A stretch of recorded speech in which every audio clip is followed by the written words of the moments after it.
Zer da ba maitasuna? Berezi nerabezaroan dagoen neska da, argazkilaria eta poeta dena.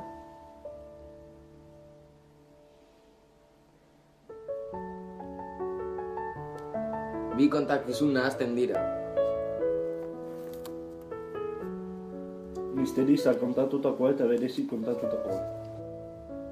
Mister Risak Luki-Lukiak izeneko rock talde batean abestu eta gitarra jotzen du, beste bi lagunekin. Txinjin Misterisaren lagun txinatarra da. Txapel morea eta pua morea liburuaren atal garrantzitsuak dira. Zer gertatuko da haien artean?